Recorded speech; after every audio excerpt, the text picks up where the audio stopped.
इधर आना जरा, इधर आना।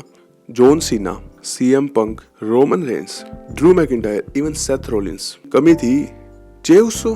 मैं जे उसो को हेट नहीं कर रहा, जे उसो बहुत बढ़िया है, I like J Uso, but इतना भी लाइक नहीं करता भाई कि रॉयल रंबल ही जीत जाए भाई। मैंने कहा था कि रॉयल रंबल अनप्रेडिक्टेबल है इस बार, लेकिन भाई इतनी अनप्रेडिक्टेबल मेरे दिमाग में एक बार भी नहीं आया था Jey Uso winning this year's Royal Rumble. अपने सबके दिमाग में यही था कि CM Punk most probably win या फिर जॉन सीना, क्योंकि उसका लास्ट ईयर है। चलो जॉन सीना की स्टोरी इंटरेस्टिंग करने के लिए मैं मान भी लेता हूँ कि उसे नहीं जितवाना था, क्योंकि अपनों ने यही पहले प्रेडिक्ट किया था कि जॉन सीना शायद नहीं जीतेगा, कि मैंने जॉन सीना का नाम भी नहीं लिया था कि वो जीतेगा। मैंने कहा था फाइनल 4 में होएगा। सबने गेस किया था, सबने प्रेडिक्ट किया था कि सीएम पंक ही जीतेगा। सीएम पंक नहीं तो यार देखो सेफ ऑप्शन तुम ले लो रोमन रेंस, या तुम सेथ रोलिंस को भी जिता दो। अगर सेथ रोलिंस वर्सेस गंथर फिर भी लाख गुना इंटरेस्टिंग है जे उसो वर्सेस गंथर से। जे उसो गंथर से 3 बार पहले भी हार चुका है। अगर जे उसो की रेसलमेनिया विन को अगर इन्होंने कुछ दिखाना है अच्छा, अगर गंथर के साथ ही मैच करवाना है रेसलमेनिया मेन इवेंट में, फर्स्ट नाइट मेन इवेंट होएगा प्रोबेबली,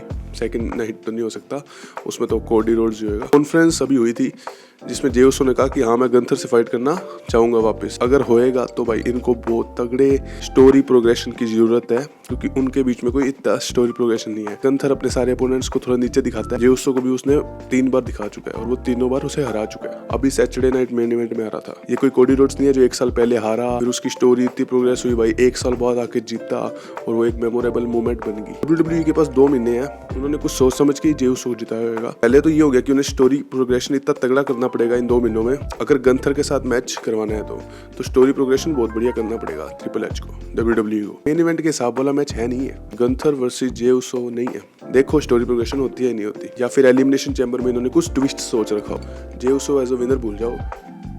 ये जो रॉयल रंबल थी ये one of the best royal rumble थी जो मैंने देखी अपनी लाइफ टाइम में। एजे स्टाइल्स का रिटर्न हुआ है, मेरे को बहुत मजा आया उसे देखने में। इस रॉयल रंबल में सब कुछ था।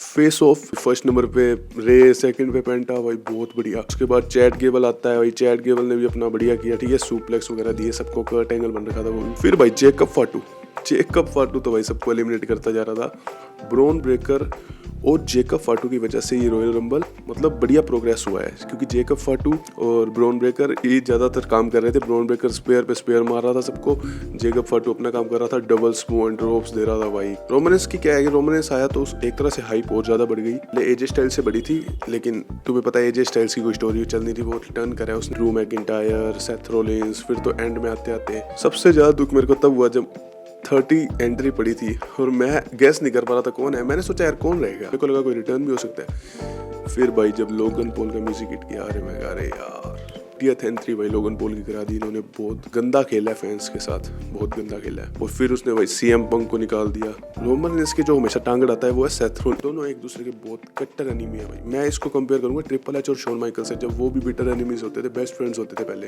इन दोनों ने अपने एक दूसरे की वजह से ही एलिमिनेट हो गए। सीएम पंक ने कर दिया।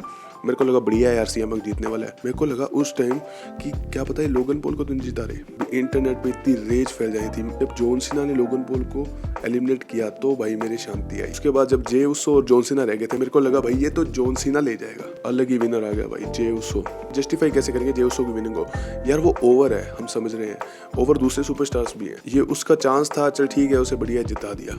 एक और एक्कोलेट नाम हो गया उसके, वर्ल्ड चैंपियनशिप तो जीतेगा ही जीतेगा, तो वो एक्कोलेट भी उसका पूरा हो जाएगा। पेंटा की बहुत बढ़िया परफॉर्मेंस थी, जेकब फाटू, ब्रॉन ब्रेकर, सबकी बढ़िया परफॉर्मेंस थी। जब स्पीड को भेजा मेरे को पता था इसको ब्रॉन ब्रेकर स्पेयर मार के ही भेज, ब्रेकर का भाई वो बहुत ब्रूटल स्पेयर था। फिर बात आती है सीएम पंक की। सीएम पंक इसलिए आ रहा है उसके पास एक फेवर है जो उसने पॉल हेमन से लेना है। वो फेवर मेन इवेंटिंग रेसलमेनिया का ही होने वाला है। तो भाई यही था मेंस रॉयल रंबल मैच। जे उसो का जीतना मेरे लिए तो बहुत अनप्रेडिक्टेबल था। मैं सोच रहा हूँ कि आगे ये जस्टिफाई कैसे करेंगे इसकी विनिंग को, लेट्स सी। बाकी अब चीजें इंटरेस्टिंग तो हो ही गई है। बाकी यार देखो वुमेन्स रॉयल रंबल में ज्यादा कुछ बात करने लायक है नहीं। एक तो उन्होंने सरप्राइज देने में बहुत टाइम लगा दिया। 18 या 19 पे आई थी अलेक्सा ब्लिस, मेरे को बहुत मजा आया। रॉयल रंबल तो बहुत बढ़िया थी, पर जो विनर थी ना वो बहुत प्रिडिक्टेबल, शार्लेट फ्लेयर। मैंने प्रिडिक्ट नहीं करी थी, मैंने कह दिया था कि शार्लेट फ्लेयर जीत सकती है, लेकिन मैंने कहा था कि मैं चाहता हूँ कि ईओ स्काई जीते। अगर ईओ स्काई जीती तो थोड़ा अनप्रिडिक्टेबल हो जाता, फिर जाके एलिमिनेशन चैम्बर में शार्लेट जीत जाती, बट इन्होंने वो रूट चूज नहीं किया। तो अब देखते हैं एलिमिनेशन चैम्बर में क्या होता है। बाकी भाई निकी बेला ने भी रिटर्न किया, वो भी बढ़िया था। 30 नंबर में मेरे को लगा एजे लिया आएगी, सबको लगा एजे लिया आएगी। रेसलिंग फैंस है ना, हम थोड़ा ज्यादा ही एक्सपेक्ट कर लेते हैं WWE से या फिर रेसलर से। एजे ली का रिटर्न करना एकदम वैसा ही होता है जैसे सीएम पंक ने 10 साल बाद रिटर्न करा, क्योंकि एजे ली भी बहुत टाइम से गई हुई है। बाकी उसने रेसलिंग एक तरह से छोड़ ही दिया, तो मैं भी देखो फ्यूचर में निकी बेला भी अच्छा सरप्राइज थी और कह रहे थे कि अब वो फुल टाइम भी शायद करेगी रेसलिंग। एलेक्सा ब्लिस ने रिटर्न की अपनी पॉपी गुड़िया के साथ, लिली के साथ, लेकिन मुझे ये नहीं पसंद आया कि एलेक्सा ब्लिस को बहुत जल्दी ही मतलब एलिमिनेट कर दिया। मेरे को लगा था उसे लास्ट तक रखेंगे, क्योंकि वो यार बहुत बड़ी रिटर्न थी, बहुत अच्छा पॉप मिला था। शायद लिव मॉर्गन और एलेक्सा ब्लिस का राइवलरी का प्लान बन रहा है। टैग टीम मैच के बारे में भाई क्या बात करूं, टैग टीम मैच बढ़िया था। दोनों teams DIY motor city machine guns, बहुत बढ़िया रेसलिंग थी। स्टोरी प्रोग्रेशन की बात करें, स्टोरी देखो इनके बीच में इतनी कोई इंटरेस्टिंग स्टोरी नहीं थी, लेकिन हाँ इन्होंने वहाँ पे एक अनप्रेडिक्टेबल कर दिया। एंडिंग इसकी अच्छी थी। स्ट्रीट प्रॉफिट्स आ गए, इन्होंने DIY को जिता दिया और DIY को ही अटैक कर दिया बाद में कि मतलब हम तुम्हारे साथ नहीं है, बस तुमसे चैंपियनशिप छीनना चाहते हैं। स्ट्रीट प्रॉफिट्स ने हील टर्न कर लिया एक और बार। एक रह गया Cody Rhodes versus Kevin Owens. भाई ये लेडर मैच था और ये कुछ ज़्यादा ही सीरियस हो गए भाई। टेबल था ही नहीं भाई, लेडर्स थी भाई। लेडर्स पे मारी जा रहे थे, लेडर्स पे मारी जा रहे थे। पहले वो क्राउड में ले गए, क्राउड में बढ़िया फाइट हुई, बढ़िया मजा आया। उसके बाद भाई जो लेडर के स्पोर्ट्स थे, जैसे वो स्पोर्ट था फिशरमैन सुप्लेक्स मारता है केविन ओवेंस कोडी रोड्स को लेडर पे, वो बहुत बढ़िया था। उसके बाद कोडी रोड्स थोड़ा अनकॉन्शियस सा हो गया था, अनकॉन्शियस नहीं होता, वो वर्क था। कोडी रोड्स ने जब केविन को पटका था लेडर पे, लेडर के कॉर्नर पे जब उसके लगी थी उसकी पीठ पे केविन ओवेंस के, भाई वो भी बड़ा मस्त स्पोर्ट था। सैमी आया, सैमी चेक कर रहा था केविन ओवेंस को। मेरे को लगा था कि केविन ओवेंस को जिताने में ये मदद करेगा या कुछ तो इंटरफेयर करेगा, पर उसने कुछ नहीं करा। सैमी ज़ेन के वहां होने का पॉइंट क्या था मुझे अभी तक समझ नहीं आया। कुछ तो होएगा, आगे स्टोरी प्रोग्रेशन में पता लगेगा, लेकिन मैं बताता हूँ क्या पॉइंट हो सकता है। कोडी रोड्स ने फिर अनाउंस टेबल पे वो चढ़ गए दोनों, फिर एल्बामा स्लैम दिया केविन ओवेंस को, भाई वो भी बहुत बढ़िया स्पोर्ट था। उसके बाद तो फिर कोडी रोड्स जीत गया, लेकिन उसके बाद केविन ओवेंस के पूरा खून निकला हुआ है। सैमी ज़ेन उसके पास बैठा है, लेकिन कोडी रोड्स नहीं देख रहा। कोडी रोड्स को फर्क नहीं पड़ता ना सैमी ज़ेन से ना केविन ओवेंस से, वो अपनी सेलिब्रेशन कर रहा होता है बढ़िया डबल टाइटल के साथ। के बाद वो क्या करता है, वो जब जाने वाला होता है ना, वापस आता है अनाउंस टेबल पे दिखाने के लिए कि मैं जीत गया हूँ। सैमी ज़ेन को भी कुछ बोलता है, वो मेरे को समझ नहीं आया। ये चीज सैमी ज़ेन पॉइंट आउट करेगा आगे, लेकिन सैमी ज़ेन भी हील टर्न करने वाला है।